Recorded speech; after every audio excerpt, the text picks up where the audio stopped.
Welcome to the Counting Capital Podcast, presented by Buchanan Street Partners. For informational purposes only and not to be relied on in any manner as legal, business, financial, tax, or investment advice. Nothing in this episode is an offer to sell or the solicitation of an offer to buy securities. Join our host, Buchanan Street Chairman Robert Brunswick. Welcome. I'm Robert Brunswick, Chairman of Buchanan Street Partners. Glad to be with you today and for another session of our Counting Capital podcast. It's very exciting for me as I think about our guest today, as he started out as an employee early in his career and has gone on to do some amazing things, which you'll hear more about. So today's session will really learn about Marco Vartanian, who today is the president and CEO of Sullivan Property Group, and we'll hear more about his job there, his entrepreneurship, and maybe a little bit about his past. So, Marco, welcome to you. Thanks, Robert. So much fun to have you here. Thanks for having me. Yeah, this is awesome. This is going to be fun. So, our conversation today, I think we appropriately should start off with a little bit about your start in the real estate business, Sure. your career. So did you take lots of college classes Sure. in real estate? Did they have a college program or not? So Sure. Take us back. Yeah, I caught the real estate bug at a young age. I grew up in and around the apartment business. My family owned a small apartment building in Downey, which is where I'm from. Sure. And I just always was interested in what was happening with our property and kind of tailing my parents around. After college, I got a business degree at USC. I was in the entrepreneur program there. And after college, really felt like commercial real estate was a way to blend what I learned about as a kid growing up with a business degree. And so went to work for John Cushman's company, Cushman Realty. So one of the arguably most famous guys in the Yeah. real estate brokerage business. Yeah, that's a theme we'll talk about a bit, which is I've been blessed to be around these phenomenal entrepreneurs, you being one of them, Robert, in my career. And it's just really influenced how I run my company today. And so Cushman Realty was an amazing start in downtown Los Angeles is where we operated. And from there, I was with McGuire for a time, Rob McGuire's company, yet another larger-than-life entrepreneur. I mean, so a little different. One was a broker, one was an iconic developer. That's right. But what's interesting is stylistically at their core, hard chargers, grit, passionate about their crafts, but as you said, in different ways. And then was fortunate enough in 2006, as you said, to join Buchanan Street. And by 2012, had felt like I really learned the vocabulary, the language of institutional real estate, how you put a property together, structuring, debt, equity, all the things that we learned along the way. And in 2012, was confronted with a unique opportunity to join a startup out of the Bay Area that was buying distressed single-family rental homes. I think when I joined, we had about 2,000 houses, predominantly in Northern California, and we had just started to buy in Southern California and sprinkle some markets eastward. So just pausing for a minute. Yeah. So that company, that business model, they were really one of the early pioneers in what today has become a very significant asset class within real estate, which is the single-family rental housing space. Correct. So talk a little bit about those early days were what? Buying houses on the courthouse steps? Absolutely. It was the Wild Wild West. There were no real institutional players, no institutional equity in that space. We were really pioneering an asset class, and we were passionate about it, but recognized that it would take a mix of technology, people, and processes to scale that business. I think the smart thing about the early days of that company was we were dead focused on building a business from the start that could scale well. So while we were only a couple thousand units in those early days, we were iterating the business so that it could translate into a much larger company.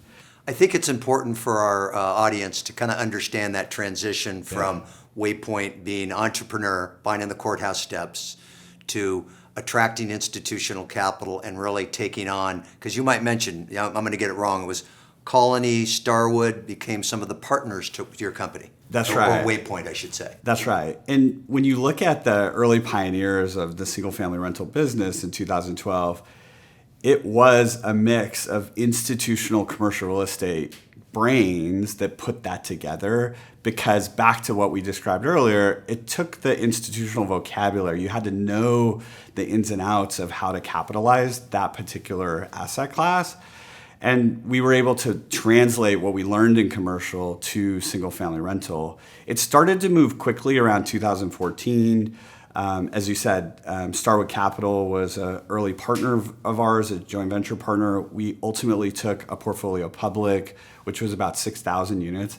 I remember the day we went public, and it was like, oh my gosh, 6,000 single family rental homes.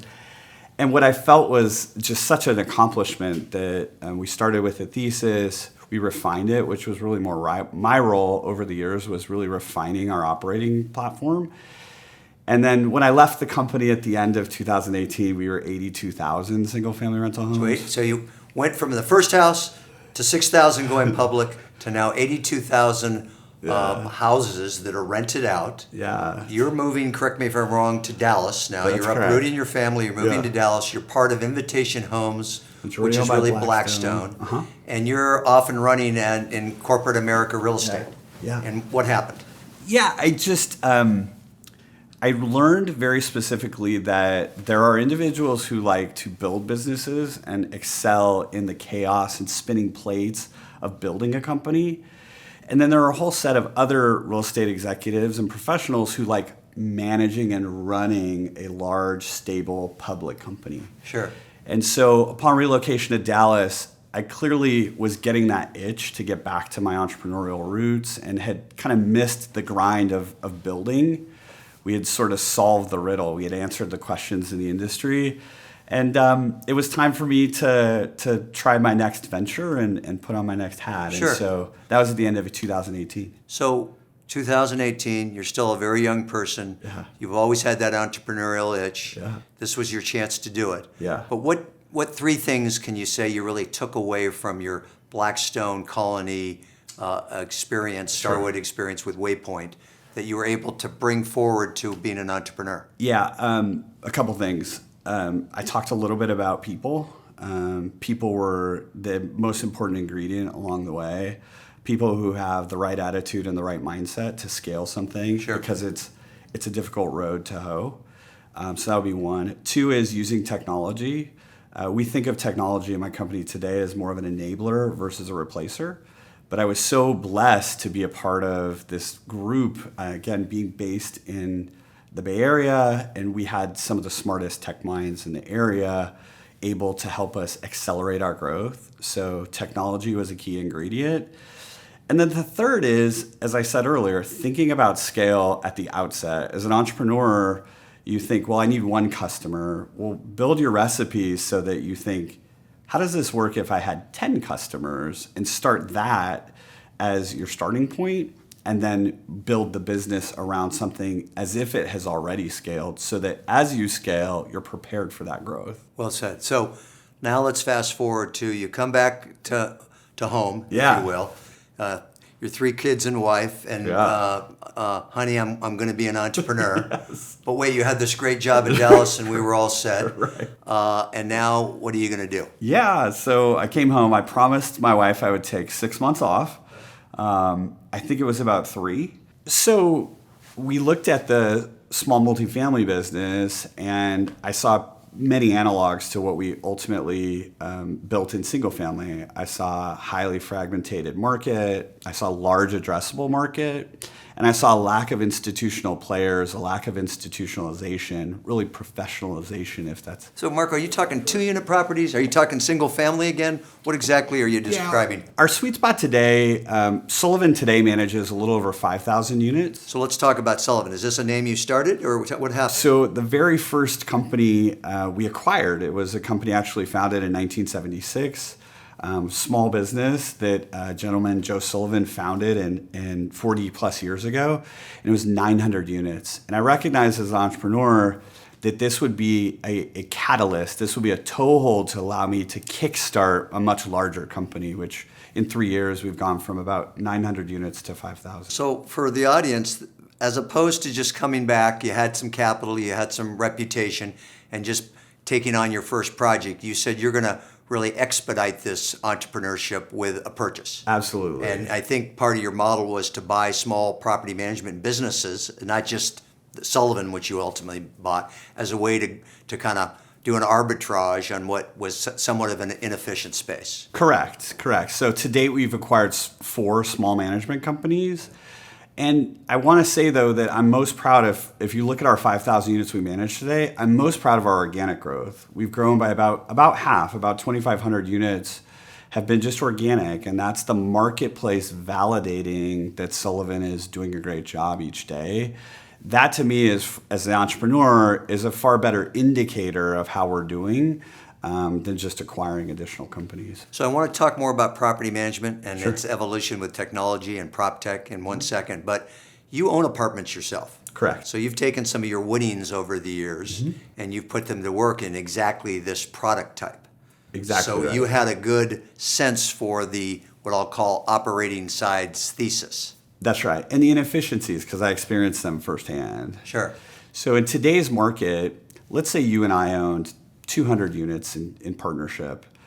The challenge we would have is we're too large for a neighborhood property management company, a local management company that maybe is just defined in one neighborhood or area.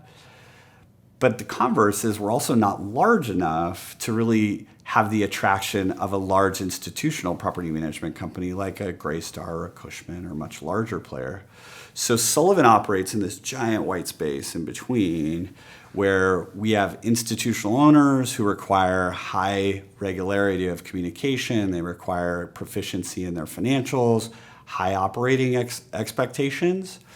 But we're still able to provide that one-to-one touch. We're still able to provide, again, using technology as an enabler versus a replacer. We're still able to give an owner like a Robert and Marco, that mid-size owner, everything they're looking for. So it strikes me that we see today many people that are trying to disrupt the property management business. And some have thought it through and others are so tech-laden with their experiences they maybe don't understand the hard asset class. So Yep. What are you finding that Proptech is doing to benefit this somewhat ma and pa industry of the past? You know, it started with the resident experience, and we really pioneered a lot of that back in 2012 with the single-family rental space. That was out of necessity. When you had scattered rooftops all over the country, you needed technology and different tools and apps to be able to execute that business. And so what's been fun is to see the rest of our industry, the multifamily industry, adopt elements of our playbook from single family. It's been really fun to see that come to full fruition, to see the industry really embrace the technology side. The challenge with technology is if you take it too far, there's just so much, again, fragmentation. It's a product type, residential small multifamily, that has a lot of variability. And so anytime you have significant variability, it's hard to standardize a technology stack fully around that for every outcome. And so again, that resident experience is driving the tech, I would call, evolution in my business, just because that resident is demanding touchless entry, that resident is demanding self-showing, that resident is demanding being able to interact with my company through resident portals. So that's really been more of a catalyst than the owner side. The owner side is catching up to it. Are most of your tenants tech savvy? 1,000%. Right. So it's probably an average age of between today. I would say 35 to 55 is really our sweet spot. Your tenant base. And I remember the first time we rented a unit sight unseen. And this is someone who's interacted with us completely virtually. They've made a decision, submitted an application. They're going to move into an apartment from out of state, and they've never seen the apartment. And I went to one of our younger staff members and I said, this is crazy. Why would anyone ever move into something without having physically seen it? And he looked at me and he said, Marco, we're picking a ride virtually. We're getting in a car with someone and taking a ride share. We're getting our delivery of our food. We're picking a date without seeing it, potentially. That's great. And it just clicked for me. Well, of course you would be able to pick an apartment virtually. And so that's where you've seen this, again, this catalyst in our industry. COVID has accelerated it for the resident experience. So let's talk for just a second about investing. Sure. So what makes, in your mind, a good investment or an interesting investment in, I'm going to say, the non-institutional small multifamily space? How do you know what to look for? What are the attributes? Yeah, again, we always, back to our Buchanan days, we looked at what type of risk are we taking? Are we taking market risk? Are we taking asset risk? Are we taking operations or operator risk? And so we look at market first and foremost. If you're in the residential rental housing business, you want to make sure that there's sufficient demand for your product. And so I love concentric rings around job centers. Southern California being, really ground zero, Sure. for so many jobs. I think of our North Orange County portfolio, I'll give you as an analog. We do so well in and around Disneyland, right? In and around Anaheim, because it's just this economic juggernaut that you have a large variety of jobs that will appeal to that. So that's one. Two is look at the configuration of the units. You're seeing with the rise in inflation and the rise in rents, you're seeing more doubling up. So square footage is key. And then is the building functionally up to date? But you're looking for attributes that you can modernize with common areas that are maybe more attractive or appealing to the residents. Again, those access points are key. So can you set up remote access both into the unit and at the entrance to the property? Those kind of things. I imagine most of the things that you've bought and you will be buying as part of your investment thesis have what I would call, they don't have to have a renovation play, but probably most of them have a renovation component to them. Correct. So, Marco, as I think about, knowing you as well as I do, Yeah. I think about the many things you do at your business, whether it's marketing, whether it's HR, whether it's recruiting, whether it's talking to investors. Sure. How do you, as you think about your skill set and your aptitudes, what have you brought forward that is serving you well today as you succeed and build your business? Sure. I think about what the ingredients of a successful entrepreneur really are, and it's that intersection. It's the intersection between your subject matter expertise and a passion or an interest of yours. And as I said, growing up in the apartment business, it is by and large what I enjoy doing most. And so I just so happened to have built expertise in this area that I also am equally passionate about. And I think what happens as a leader of a company, my hope is that permeates across the whole organization, that they feel it and they believe that they have a leader who has, again, the operating background and history and knowledge from scaling our last company. And then also is right there on the wall, is as enthusiastic and energized to grow our company, make a difference and build our legacy together. Those are really the ingredients that if you can put those together in the right sequence, you can go really fast. It can be magic. And build a big company, yeah. Sure. So let's talk about that next chapter. And without specificity to today's date per se. Sure. What does the future of Sullivan look like? What does the future of Marco Vartanian look like as you look at both market opportunity and moreover your own aspirations?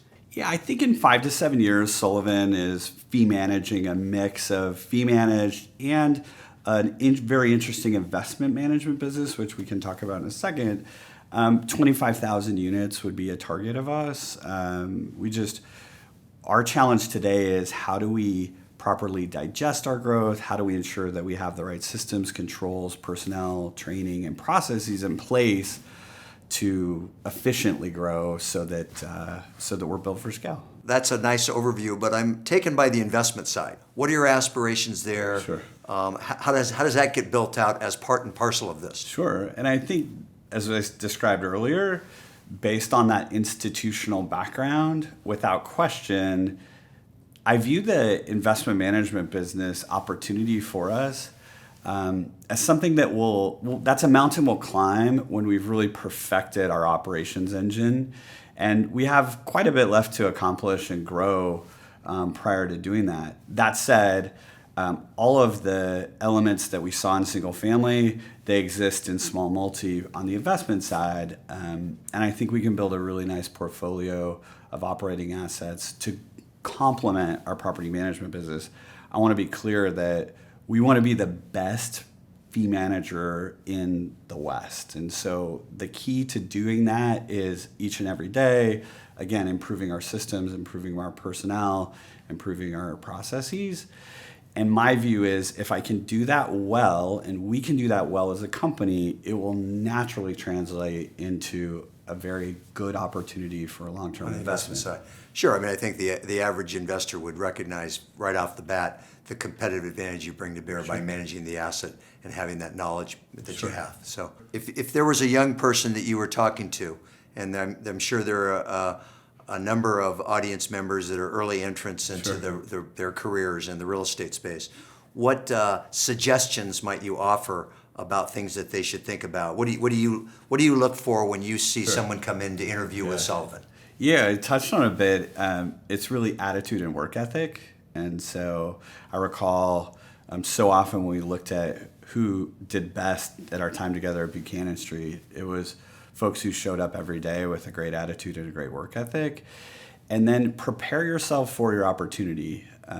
My opportunity really came in the financial crisis. And so I was prepared for that opportunity and was put in a position to do things for our company that would have probably taken me another 5 to 10 years, but not for the market conditions at the time. And so my point in sharing that is get yourself the subject matter expertise so that when the opportunity presents itself, you're ready to go and you can take advantage of it. We saw the same in single family rental in 2012. I recognized that my background from growing up in and around small multifamily was a differentiator that I could help that industry really evolve and grow. And so, again, that's just another example of being in position. The only other comment for a young person who maybe wants to be an entrepreneur, so often you'll see entrepreneurs and you see the outcomes, right? You see the successful exits, you see all the highlight reel, I call it. But to be an entrepreneur, you have to be as passionate and as motivated and as focused on execution as you do all of, again, those great things that come along with it.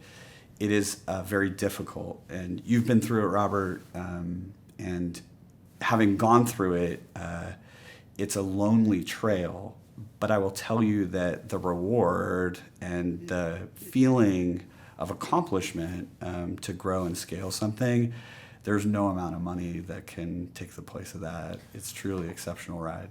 Marco, this has been everything I thought it was going to be. It's so fun having you on our podcast. I do want to ask you, because I know you're an avid reader, and I know that reading has contributed to your success, both in terms of your own personal development as well as your business savvy.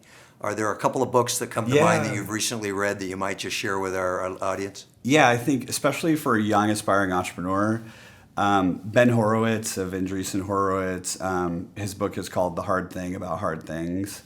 It's a manifest. I've read it 4 times. And wow, there we go. Literally every chapter, there's something that you can apply directly to your business. So that's a great book. As far as mindset, a lot of Jim Collins stuff is really good. I love to read. And that's the last piece is constant focus on self-improvement. That's why you and I get along so well, I think. We're always trying to find that next 1%. How do we improve ever incrementally so that over time we can really do some of the things we would like to do? Beautifully said. And I hope you all enjoyed this session of our Counting Capital podcast. I know I have. Good learning is what I like to say, and I think we got lots of good learning today. So thank you. We'll look forward to seeing you all next month. Thank you for joining us on this episode of the Counting Capital podcast. To learn more about Buchanan Street Partners, please visit our website at buchananstreet.com. Buchanan Street Partners, capital you can count on.